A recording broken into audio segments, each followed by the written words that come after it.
यह एक प्रेरणादायक कहानी है, संघर्ष और उत्कर्ष की, एक ऐसी शख्सियत की जो गरीबी और गुमनामी के अंधेरों से निकलकर विश्व के सबसे बड़े लोकतंत्र का नायक बना। यह कहानी है नरेंद्र दामोदर दास मोदी की। नरेंद्र मोदी का जन्म 17 सितंबर 1950 को गुजरात के मेहसाणा जिले के वडनगर में हुआ था। वडनगर, जो इतिहास में कभी अनंतपुर, कभी आनंदपुर और कभी स्कंदपुर के नाम से जाना जाता था, एक ऐतिहासिक व्यापार केंद्र भी था। यहाँ विदेशी व्यापारी और विद्वान अक्सर आते रहते थे। इस छोटे से नगर में नन्हे नरेंद्र का घर था, जहाँ उनके पिता दामोदर काका रेलवे स्टेशन पर एक छोटी सी चाय की दुकान चलाते थे, साथ ही नमक पाइजन का भी काम करते थे।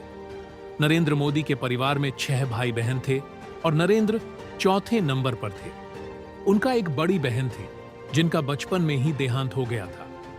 नरेंद्र की प्रारंभिक शिक्षा वडनगर के कुमारशाला स्कूल में हुई। उन्होंने स्कूल के बाद अपने पिता की दुकान में मदद की, जहां यात्रियों से बात करते हुए उनकी हिंदी बहुत अच्छी हो गई। नरेंद्र की मां हीराबा, जो बहुत ही संघर्षशील महिला थीं, परिवार की मदद करती थीं। वह बर्तन धोने और कपड़े धोने जैसी सामान्य मजदूरी करती थीं और बच्चों की पढ़ाई का खर्च उठाती थीं।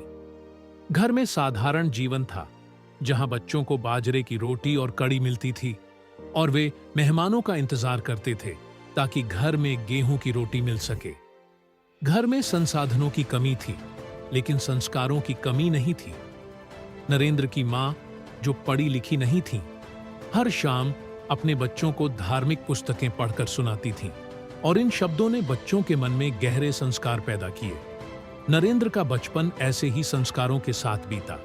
एक दिन अपने हिंदी शिक्षक चंद्रकांत दवे से प्रभावित होकर नरेंद्र ने राष्ट्रीय स्वयंसेवक संघ (आरएसएस) की शाखा में जाना शुरू किया। यहीं से उनके जीवन में एक बड़ा मोड़ आया।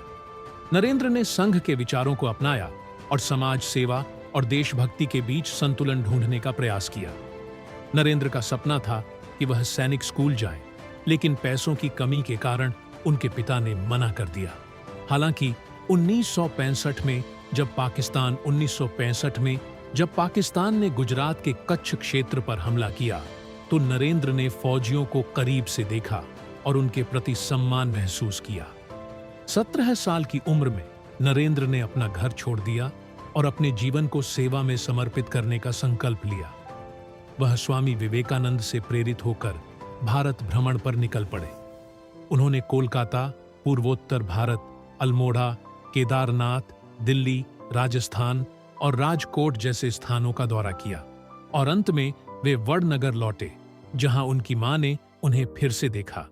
वहां से उनका सफर अहमदाबाद में संघ कार्यालय तक पहुंचा, जहां उन्होंने अपनी जिम्मेदारियों को निभाते हुए दिन रात काम किया।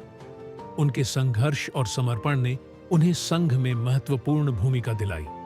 1971 में बांग्लादेश के स्वतंत्रता संग्राम में हिस्सा लेने के बाद नरेंद्र मोदी की पहचान और जिम्मेदारियां बढ़ी। 1992 में सिद्धपुर में धर्म सम्मेलन के दौरान उन्होंने आर्थिक संकट के समय अपनी सूझबूझ और तत्परता से एक बड़ी भूमिका निभाई। नरेंद्र मोदी का जीवन बचपन से ही देशभक्ति और समाज सेवा के संस्कारों से भरा हुआ था। उन्होंने हमेशा अपने आत्मविश्वास और संघर्ष से खुद को और समाज को प्रेरित किया। आज नरेंद्र मोदी, जो कभी वडनगर के छोटे से स्टेशन पर चाय बेचते थे, भारत के प्रधानमंत्री हैं और उनका जीवन हमें यह सिखाता है कि मेहनत, संघर्ष और निष्ठा से किसी भी ऊंचाई को प्राप्त किया जा सकता है। यह कहानी एक साधारण व्यक्ति के उत्कर्ष की है, जो अपने संघर्षों को पार कर आज दुनिया भर में एक प्रेरणा बने हुए हैं।